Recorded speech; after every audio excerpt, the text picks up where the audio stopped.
내가 떠나고 나면 흉악한 이리떼 같은 거짓 선생들이 여러분 가운데 들어와 양떼를 해치려 할 것을 압니다.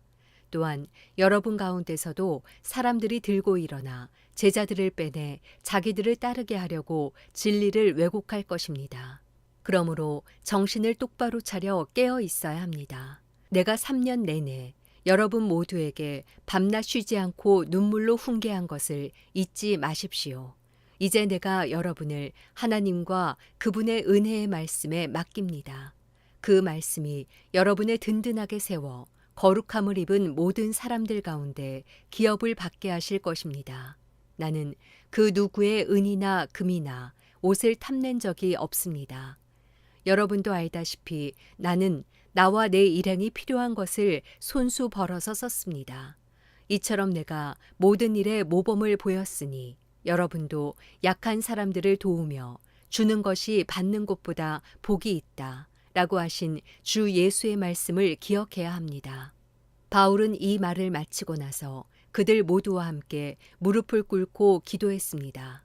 그러자 그들은 모두 소리내어 울면서 바울을 껴안고 입을 맞추었습니다. 다시는 그의 얼굴을 보지 못할 것이라는 말 때문에 그들은 더욱 슬퍼하며 바울을 배 타는 곳까지 전송했습니다. 사도행전 21장. 우리는 그들과 작별한 뒤 바다로 나가 배를 타고 곧장 고스로 갔습니다. 이튿날 우리는 로도에 이르렀고 그곳에서 또 바다라로 갔습니다. 우리는 페니키아로 건너가는 배를 만나 타고 가다가 키프로스 섬이 보이자 그 섬을 왼쪽에 두고 시리아로 행선해 두로에 배를 댔습니다. 그곳에서 배의 짐을 풀기로 돼 있었기 때문입니다. 우리는 두로에서 제자들을 만나 그들과 함께 7일을 지냈습니다. 그들은 성령의 감동으로 바울에게 예루살렘으로 올라가지 말라고 전했습니다.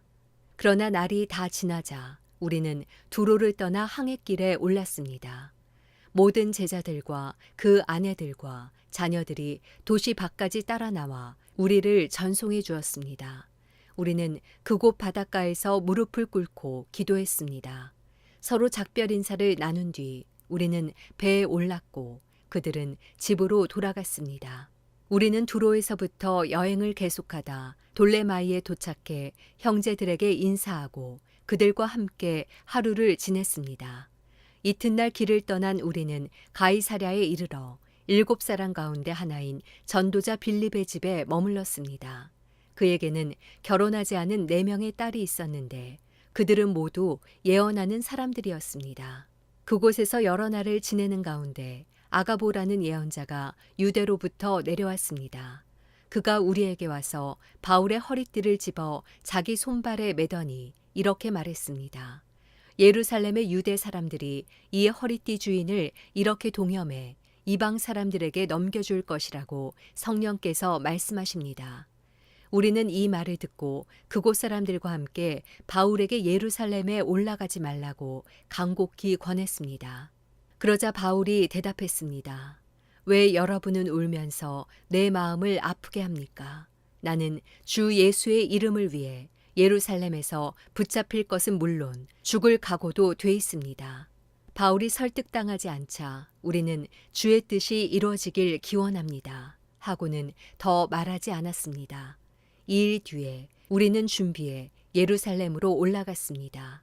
가이사랴의 몇몇 제자들이 동행해 우리를 나손의 집으로 데려다 주어 우리는 그 집에 머무르게 됐습니다. 나손은 키프로스 출신으로 일찍부터 제자가 된 사람이었습니다. 우리가 예루살렘에 도착하자 형제들이 따뜻하게 맞아주었습니다. 이튿날 바울은 우리와 함께 야고보를 만나러 갔습니다. 모든 장로들도 거기 와 있었습니다. 바울은 그들에게 문안하고 하나님께서 그의 사역을 통해 이방 사람들 가운데서 행하신 일들을 자세히 보고했습니다. 그들은 이 말을 듣고 하나님을 찬양했습니다. 그러고는 바울에게 말했습니다. 형제여, 알다시피 수만 명의 유대 사람들이 믿게 됐는데 그들은 모두 율법 지키는 일에 열심을 가진 사람들입니다. 그들은 당신이 이방 사람들 가운데 살고 있는 모든 유대 사람들을 가르쳐 모세를 저버리고 자녀들에게 할례하거나 유대 관습대로 살지 말라고 하는 줄 아는데 그러니 어떻게 하는 게 좋겠습니까? 당신이 왔다는 소문을 분명 듣게 될 테니 우리가 일러주는 대로 하십시오. 우리 가운데 서원한 사람이 4명 있습니다. 이 사람들을 데려가서 그 정결의식에 당신도 함께 참여하고 그들이 머리 깎는 비용을 대십시오. 그러면 당신에 대한 그런 소문이 사실이 아니며 당신 자신도 율법에 순종하며 살고 있음을 모든 사람이 알게 될 것입니다. 이방의 신자들에 대해서는 우리가 이미 그들에게 우상에 바쳐진 음식과 피와 목매어 죽인 짐승의 고기와 음행을 피하면 된다고 우리가 결정한 것을 편지로 썼습니다. 이튿날 바울은 그 사람들을 데리고 가서 그들과 함께 자기 몸을 정결하게 한 후 성전에 올라가 정결의식이 끝나는 날짜와 각 사람이 예물 바치는 날짜를 신고했습니다. 7일 동안의 정결 기간이 거의 끝나갈 무렵 아시아 지방에서 온 몇몇 유대 사람들이 성전에서 바울을 보고 모든 사람을 선동해 그를 붙잡고 소리질렀습니다. 이스라엘 동포 여러분, 우리를 도와주시오. 이 사람은 가는 곳마다 모든 사람에게 우리 민족과 율법과 이곳 성전을 반대하며 가르칩니다. 게다가 성전에 그리스 사람들을 데려와 이 거룩한 곳을 더럽히고 있습니다. 그들은 전에 에베소 사람 드로비모가 바울과 함께 예루살렘에 있었던 것을 보고 바울이 그를 성전 안으로 데려갔을 것이라고 짐작했습니다. 그러자 온 도시가 소란해지더니 사람들이 몰려와 바울을 붙잡아 성전에서 끌어내었고 성전 문은 곧 닫혔습니다. 그들이 바울을 죽이려고 하자 예루살렘 도시 전체에 난동이 일어났다는 소식이 로마 군대의 천부장에게 알려졌습니다. 그는 즉시 몇몇 백부장들과 군인들을 데리고 군중에게로 달려 내려갔습니다. 난동을 일으킨 사람들이 천부장과 군인들을 보자 바울 때리던 것을 멈췄습니다. 천부장이 다가가 바울을 체포하고 2개의 쇠사슬로 묶으라고 명령했습니다. 그러고 나서 그가 누구며 또 무슨 일을 했는지 물었습니다. 군중이 제각각 다른 소리를 질렀습니다.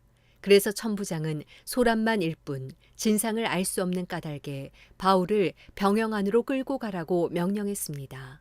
바울이 층계에 이르자 군중이 더욱 난폭하게 굴어 군인들이 그를 둘러매고 가야 했습니다.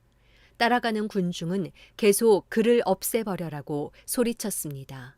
군인들이 바울을 병영 안으로 데리고 가려는데 바울이 천부장에게 제가 한 말씀 드려도 되겠습니까? 하고 물었습니다. 그리스 말을 할 줄 아시오. 그렇다면 당신은 얼마 전에 폭동을 일으켜 4,000명의 자객을 이끌고 광야로 나간 이집트 사람이 아니오. 바울이 대답했습니다. 나는 길리기아 지방의 다소에서 태어난 유대 사람으로 그 유명한 도시의 시민입니다. 제가 저들에게 한마디 전할 수 있도록 허락해 주십시오. 천부장의 허락을 받고 바울은 층계 위에 서서 군중들에게 손을 흔들어 조용하게 했습니다. 잠잠해지자 바울이 히브리 말로 연설을 했습니다. 사도행전 22장. 형제들과 어르신 되시는 동포 여러분, 이제 내가 해명하는 것을 잘 들어주시기 바랍니다. 그들은 바울이 히브리 언어로 말하는 것을 듣고는 이내 조용해졌습니다. 그러자 바울이 계속 말했습니다. 나는 길리기아 지방의 다소에서 태어난 유대 사람이지만 이 도시에서 자랐습니다. 나는 가말리엘의 지도 가운데 우리 조상들의 율법으로 엄격한 훈련을 받았고 오늘 여기 모인 여러분 못지않게 하나님께 대한 열심이 있었습니다. 그래서 나는 이 도를 따르는 사람들을 죽이기까지 핍박하며 남녀를 가리지 않고 모두 잡아다가 감옥에 집어넣었습니다. 그것은 대제사장과 모든 공회원들이 증언할 수 있을 것입니다. 나는 심지어 그들로부터 다메섹에 있는 형제들에게 보낼 공문을 얻어냈고 그곳에 있는 신자들을 붙잡아 예루살렘으로 데려와 처벌받게 하려고 다메섹으로 떠났습니다. 내가 다메섹에 가까이 다다르자 정오쯤 됐는데 갑자기 하늘에서 밝은 빛이 내 주위를 둘러 비추었습니다. 내가 땅에 풀썩 쓰러졌는데 한 음성이 내게 말씀하시는 것이 들렸습니다.